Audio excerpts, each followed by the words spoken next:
Gandang araw mga kabayan, ito ay day off ko na naman. So, ang lola nyo ay naggagala. Pero syempre, dito lang naman ako sa park. Masaya na ako dito na nag-iinikot. Hindi ko na kailangan pumunta sa ibang lugar para makapasyal. Alam nyo naman, nagtitipid tayo. Kaya ini-enjoy ko na lang ang bawat lugar na mapupuntahan ko. Na-appreciate ko kasi mga mi, kahit na dito lang ako sa tabi-tabi. Madalas naman, binabaybay ko na lang yung sa may tabing dagat. Minsan nagtitingin-tingin lang ako dyan para alam nyo na, pampalipas oras. Wala din naman kasi akong sinasamahan ng maraming kaibigan. Kaya dito lang talaga ako nag-i-stay sa park. Hindi naman sa pagiging KJ, kaya hindi ako sumasama kahit kanino sa mga grupo-grupo kung saan gala. Kasi nagtitipid na ako mga mi. Aside sa nagtitipid, minsan hindi talaga ako nag-i-enjoy na maraming kasama dahil ayoko yung maraming ina-after o hinihintay. Alam niyo yung pagka mayroong mga yayaan, kung saan-saan pumupunta, ayoko nun. Mas nai-enjoy ko talaga yung sarili ko na nag-iinikot mag-isa na walang inaalala, walang hinihintay na kahit sino. Madalas kasi ang nangyayari kapag marami kang sinasamahan,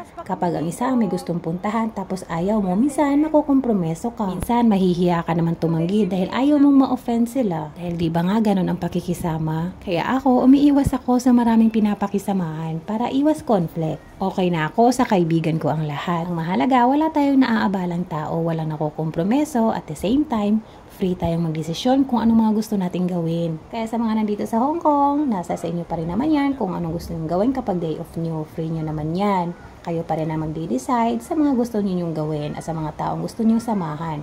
Ingat-ingat lang sa mga maling kaibigan.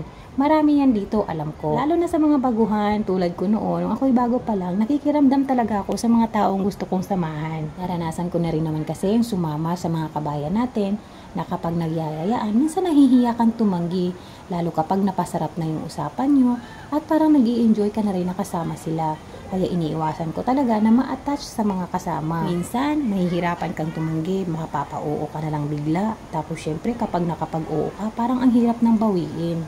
Kaya mula noon, sabi ko, hindi na muna ako sasama sa mga ganong tao dahil mahirap na kapag mapasubo, kapag may nangyari sa iyong masama at hindi maganda, walang ibang sisihin kundi ako lang o tayo lang kasi tayo pa rin ang magde-decide kung sino yung mga taong gusto nating pakisamahan. Lagi ko talaga inuuna yung sarili ko.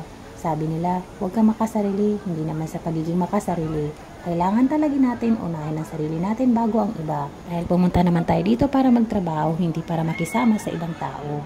Wala namang masama sa pakikisama, ang mahalaga, alam mo yung ginagawa. At syempre, yung mga limitasyon na din. Dahil at the end of the day, tayo pa rin naman ang magdadala ng mga consequences. Kaya ingat lagi mga kabayan!